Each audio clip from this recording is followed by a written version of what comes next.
1975, Tom Jones stepped on stage in Las Vegas, wearing a new outfit and singing a song nobody knew what happened next. Shocked everyone. The crowd started booing. People threw drinks, some even walked out. Security had to escort him away as the angry crowd chanted, "Go home." Tom was so upset he didn't perform for 6 months after. But the worst part, the real reason they hated him, wasn't his singing at all. It was something much darker that he kept secret for 48 years. Tom Jones was born on June 7th, 1940, in a small town called Treforest, near Pontpride. In South Wales, his father worked deep underground as a coal miner, like many men in their community, and his mother kept the home running. Life was tough, but close-knit music was part of the culture. And even as a boy, Tom seemed to carry that spirit in his voice. His father once hoped he'd follow in his footsteps and work in the mines. But Tom's future would turn out very different. At age 12, everything changed. Tom got tuberculosis, a serious illness at the time. He had to spend 2 years in bed, unable to go outside or live like a normal kid. He later said it was the worst time of his life. But in that lonely bedroom, something else started to grow his love for music with not much else to do. He listened to the radio day after day. He heard songs from American blues and rock and roll artists like Little Richard and Elvis Presley. Their sound grabbed him. He started to feel the kind of music he would one day sing, himself, when he finally returned to school. Tom wasn't too interested in lessons or sports, but he was already standing out for another reason. His voice at assemblies, he sang so loudly and passionately, the teachers had to tell him to tone it down. One music teacher even asked why he was singing the Lord's Prayer like a gospel singer. It was clear he was doing something different, something bold. And people noticed by the time he was 16. He left school for good, ready to chase the dream that had been growing in him for years. Tom Jones married his high school sweetheart, Linda Trenchard, in March 1957. They were both just 16 and already expecting their son, Mark. But their love story started long before that Tom met Linda, when they were just 8 years old, and he was smitten right away. He chased after her for years, until she finally agreed to go out with him. When she was 15, their marriage lasted nearly 6 decades, all the way, until Linda's death in 16. She was 75 and had battled cancer 3 times through it. All they stayed together. Still, Tom was open about being unfaithful during his rise to fame. At the height of his career, he admitted to sleeping with hundreds of women every year. While touring in an interview, he said the affairs were never discussed. Linda never confronted him. She loves being married to me, and I love being married to her. He said Tom's journey into music began in 1963, when he became the lead singer of a Welsh beat group called Tommy Scott and the Senators. He got the offer after the band's original singer quit, and they needed someone new. A bass player remembered Tom performing at a local pub and invited him to join. Tom agreed for just a few pounds and some beer. They started small, playing working-class venues across South Wales. At first, they were managed by 2 locals, and even worked with the famous producer Joe Meek. But things didn't take off. They returned to Wales, disappointed. Then came the turning point. A manager named Gordon Mills, also from South Wales, saw Tom perform one night in a club and immediately saw his potential. He took Tom to London and gave him a new name. Tom Jones, inspired by the hit movie of the same name. The band also got a makeover, changing names from the Senators to the Playboys, and eventually the Squires. Vernon Hopkins, the bass player who brought Tom in, stayed close to him for years, until a falling out in 1969. When Mills fired Hopkins, those early years in London were rough. Tom and the band lived in a rundown flat in Notting Hill, crammed together with barely enough money to eat. At one point, they came up with a desperate plan to get food. They found a restaurant with a big enough bathroom window to escape through. They'd eat, sneak out the back, and run. Things got so bad that Tom even thought about ending it all. But he pushed through years later. He'd be worth over $250 million, but back then the struggle was real, and it shaped him into 17. Tom spoke about another part of his early career, one that hadn't been public before. At the time, the Harvey Weinstein scandal was making headlines, and Tom shared that sexual harassment wasn't just a problem in Hollywood. It happened in the music world too. To both women and men in an interview, he admitted someone once tried something with him early in his career. It wasn't bad. He said just someone tried to pull, and I said no thank you.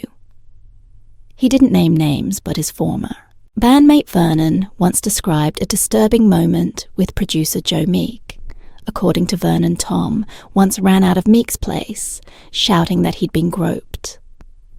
Tom later said the experience made him feel terrible, but he just walked away and avoided the person. After that, in 1964, a man named Gordon Mills walked into a small nightclub in Wales. He wasn't a big name in music, just a songwriter with a few hits to his name. But that night, he saw something special. On stage was a young Welsh singer named Thomas Jones Woodward, performing under the name Tommy Scott. With his band, the Senators, Mills saw raw power in the way the 24-year-old sang. He wasn't polished, but there was something magnetic about him right away. Mills had a vision. He convinced the young singer to drop his teen club image dress, sharp in a tuxedo, and go by a new name. Tom Jones. The name was borrowed from a popular film, but it fit the man perfectly. Mills also noticed how older women reacted to Jones.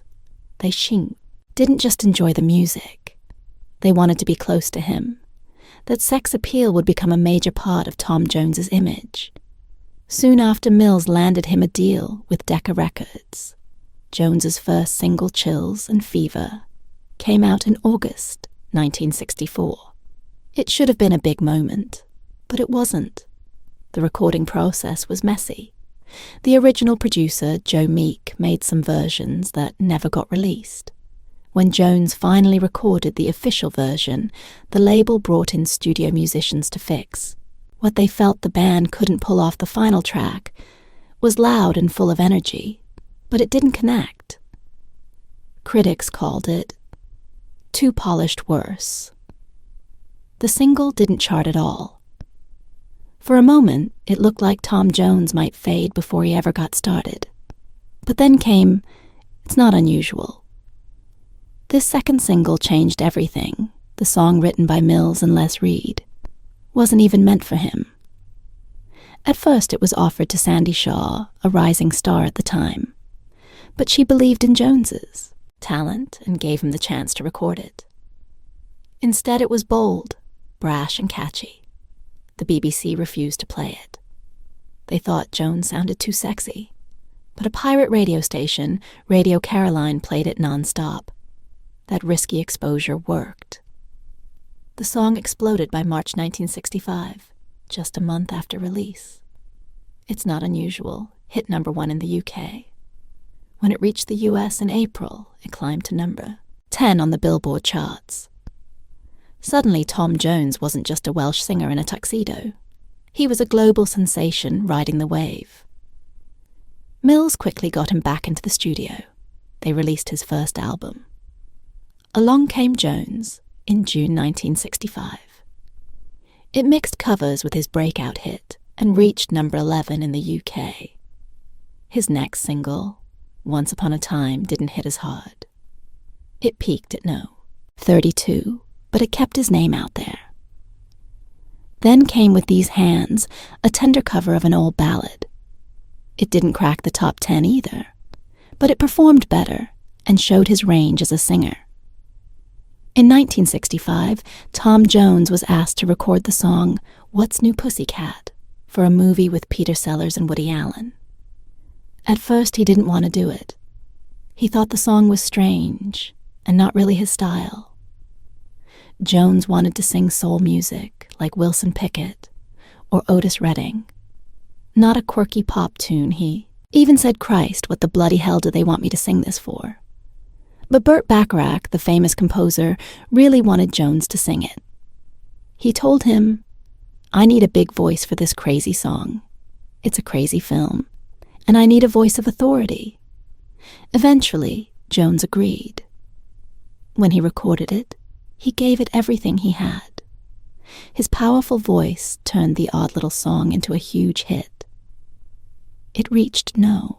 3 on the Billboard charts and stayed there for 12 weeks.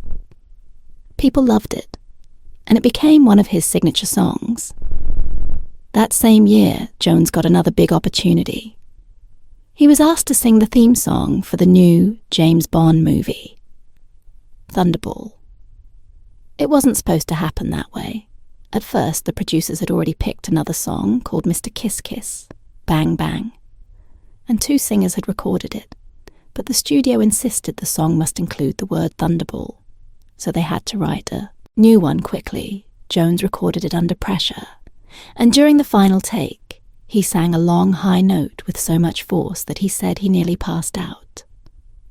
"I closed my eyes and held the notes so long when I opened them. The room was spinning." He said later the song became another hit, and along with What's New Pussycat, and it's not unusual. It helped him stand out in the British invasion, while many British acts were becoming popular in America.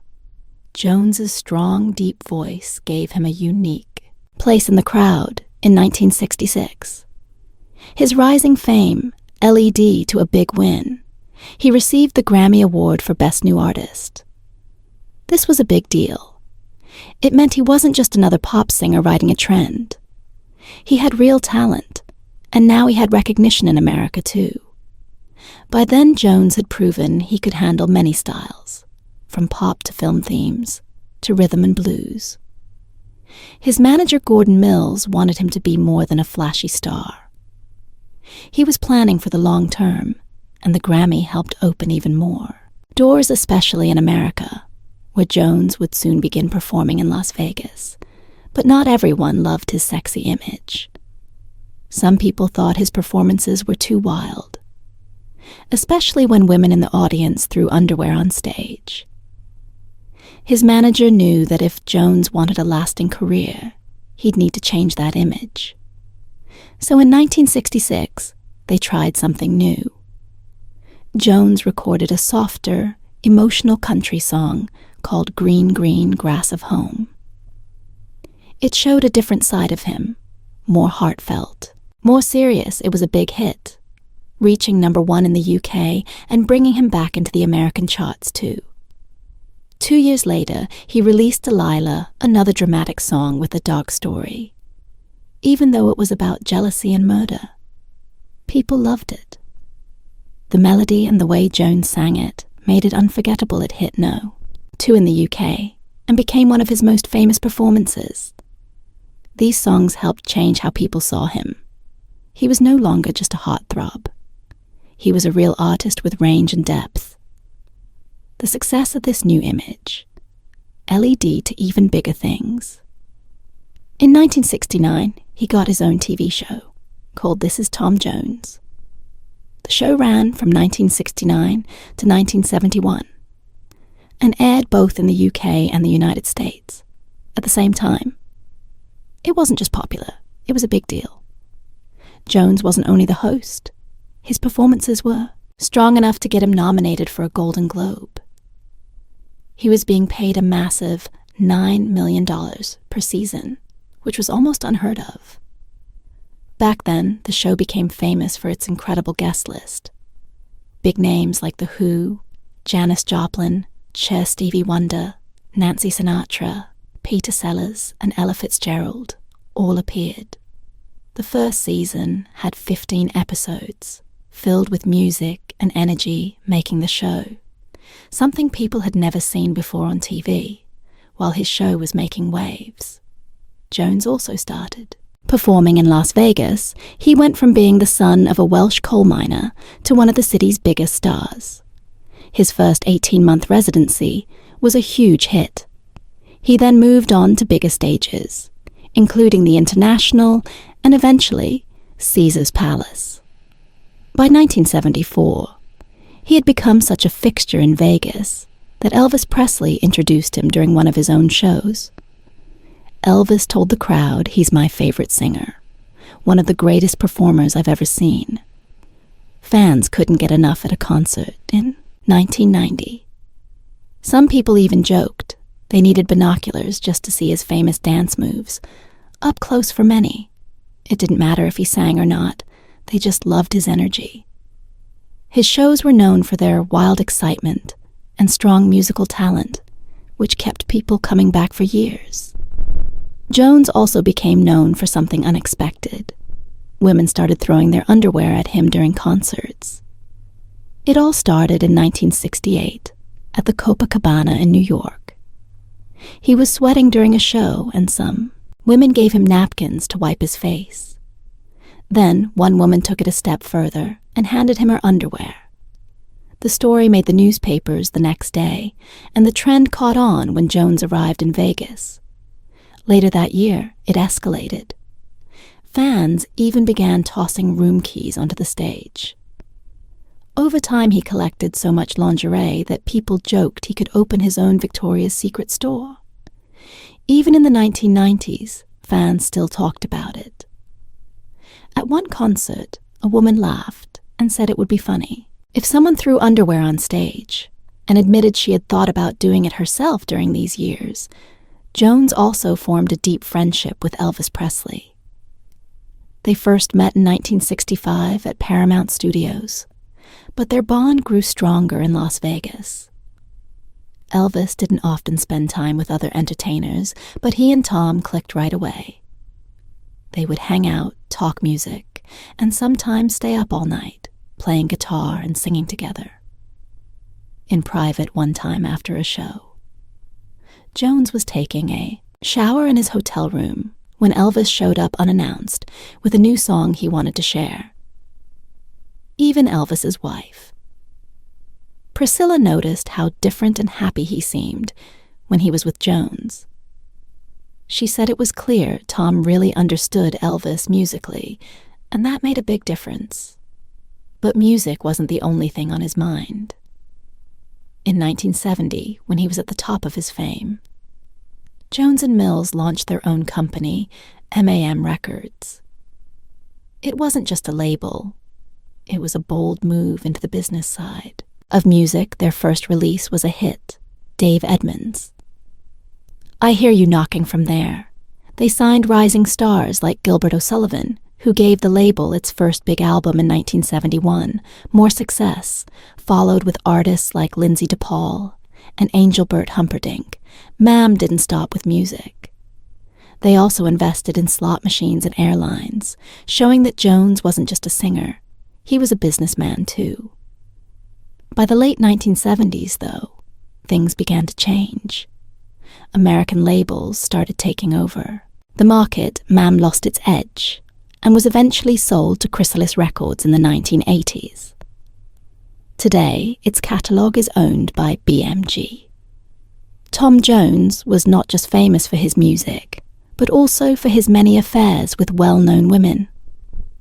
One of the most talked about was with Marjorie Wallace, who had just been crowned Miss World. In 1973, she was only 19 when they met backstage at the London Palladium. Things moved fast, and by the next month, Tom had bought matching bracelets for both Wallace and his wife, Linda, whose birthdays were just days apart. The affair turned into a public scandal when the press caught Tom and Wallace kissing on a beach in Barbados during a Miss World TV special. The photos caused Wallace to lose her crown, and the situation got even messier. When it came out, she was engaged to American race car driver Peter Revson. Eventually, Tom ended the relationship suddenly after learning that Linda was about to find out heartbroken Wallace overdosed on sleeping pills, needed dialysis to recover. She always said it wasn't a suicide attempt, but the experience left her deeply shaken. What began as a moment of fame had turned into something painful and tragic. Tom's affairs weren't rare. In fact, they were constant at the height of his fame. In the 60s and 70s, he once admitted to sleeping with around 250 women a year. He even had a special dressing room set up just for meeting groupies. His publicist once said that Tom was never known for being faithful right from the start. Of course, this took a toll on his marriage. Linda found out about his affair with Mary Wilson from the Supremes, and the confrontation was explosive. Tom later said that she physically lashed out at him, and he just stood there and took it. Eventually, they came to an unspoken understanding when he was on tour. They didn't talk about what he was doing. Still, Tom claimed it wasn't an open marriage, and Linda had her limits in one interview. He joked that if he crossed the line, she would hurt him, and not in a place he'd want to be hurt somehow. Despite everything, they found a way to stay together in 1987, while on tour in the US. Tom had a brief fling with model Catherine Berkeley. She became pregnant and gave birth to a son, Jonathan, the following year. Tom denied being the father, and it turned into a long legal fight. A court-ordered DNA test proved he was Jonathan's father, and in 1989, a judge made it official. Tom agreed to pay child support and cover the cost of private schooling. Still, he never met his son. He said he felt trapped by the situation and kept his distance for years. He wouldn't even talk about it. It wasn't until 2008 that he finally admitted the court had been right all along. By that time, Jonathan was 23 and publicly begged just to meet his father once. Just to hear him say, "My name would be so cool," he said. But Tom stayed silent, and Jonathan never got that moment through it all. Linda stayed. She and Tom had been together since they were kids, growing up in Pontypridd, South Wales. They started dating when they were 15 and got married at 16. Just before their son, Mark, was born. Linda rarely traveled with him and preferred to stay home far from the spotlight she put up with a lot, and Tom never pretended otherwise. He often said she was the love of his life, the one person who always grounded him. She once told him, "I married Thomas Woodward.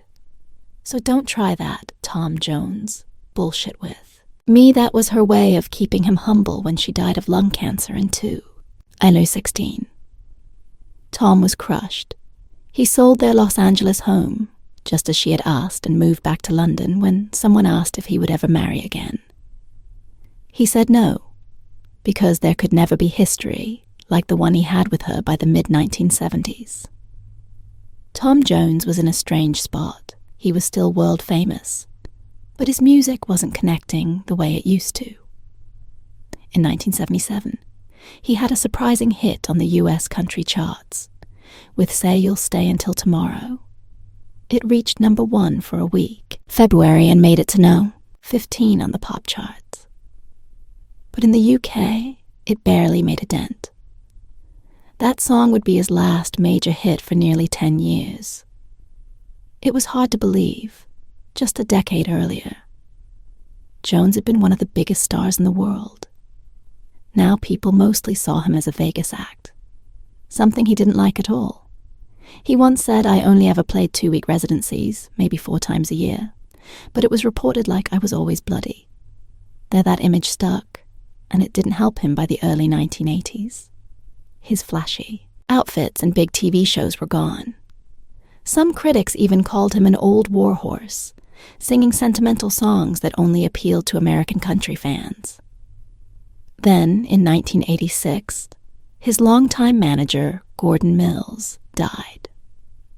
Mills had discovered Tom in a small club in Wales and helped build everything from the ground up.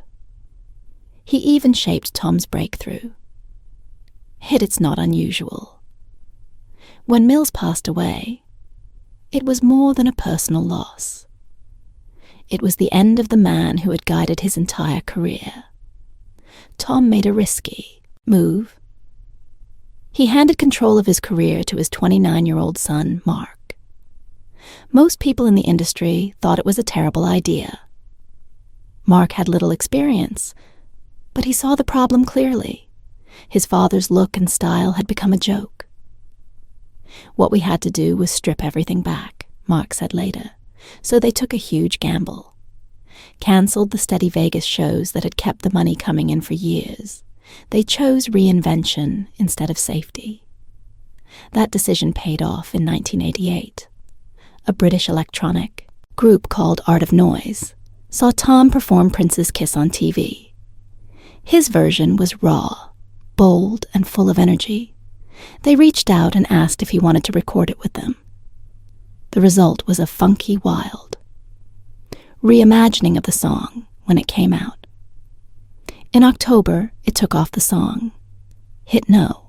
5 in the UK, doing even better than Prince's original there, and topped the charts in Spain and New Zealand.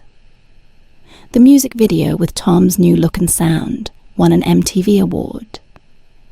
Young fans who had never seen him in his prime suddenly paid attention. Mark later said, "What Kiss did it removed?" Anybody that was iffy about Tom Jones, you either got it or you didn't.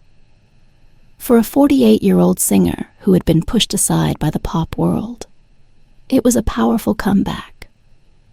More than that, it showed he could still surprise people in 1993. Tom Jones surprised everyone by signing with Interscope Records at 54. When many of his peers were fading from the spotlight, he released a bold new album called The Lead, and How to Swing It, the first single. If I Only Knew climbed to no. 11 on the UK charts. It wasn't just a hit, it was a statement when Jones performed it at the 1994 MTV Europe Music Awards.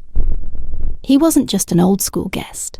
He was the host, winning over a crowd much younger than his original fans. The album itself was unexpected. Jones teamed up with artists like Teddy Riley Flood and Jeff Lynne, blending old-school power with modern sound. He launched the album with a show at the House of Blues, dialing back the Vegas glam to spotlight his voice and energy. Some critics felt the production tried too hard to sound current, but most agreed. Jones still knew how to entertain. He moved between his new songs and classics, like It's Not Unusual, with ease. Then came Reload. In 1999. This was more than a comeback. It was a phenomenon. The album shot to #1 in the UK, not once but twice in 1999, and again in 2000. It sold over 4 million copies worldwide, with 5 UK top 40 singles. What made it special was the format, 15 duets with artists from every corner of the music world. Jones sang with Robbie Williams, Van Morrison, the Stereophonics, and more. Each duet was recorded in the other artist's comfort zone, giving the album a fresh, authentic sound. The biggest hit was Sex Bomb, a high-energy track with producer Moose T. It reached no. 3 in the UK, and even showed up in an episode of The Simpsons Reload. Didn't just bring Jones back. It made him cool again. He wasn't just a legend. He was a hitmaker once more, with platinum records in 10 countries. While all this was happening, Jones also showed his sense of humor in 1996. He appeared as himself in Tim Burton's wild, sci-fi comedy, Mars Attacks, in the movie Aliens Attack, during his performance. And he somehow survives the chaos, even flying a plane to help others escape. The role was playful and over the top, but also smart. It poked fun at his Vegas image, while reminding people how iconic he really was. Surrounded by stars like Jack Nicholson, Glenn Close, and Danny DeVito-Jones, stood out and critics noticed even in his 60s. Jones wasn't done evolving in 2006. Just weeks after being knighted by Queen Elizabeth II, he teamed up with electronic music producer Chicane for the song Stoned in Love. The track entered the UK charts at number 42, shot up to number 8 in its second week, and peaked at number 7. It was another unexpected move and another success. Chicane had been looking for a singer who could hit powerful high notes without falsetto. He considered several Welsh vocalists, but chose Jones. His performance was different, soft and subtle in the verses, explosive in the chorus. Some people didn't even recognize his voice at first, but Jones knew the song was strong the moment he heard it. He called it a proper song, not just trendy, but well-written and real. He promoted it with live TV appearances, including Top of the Pops and Friday Night with Jonathan Ross, proving once again that he wasn't just surviving the decades. He was thriving in them.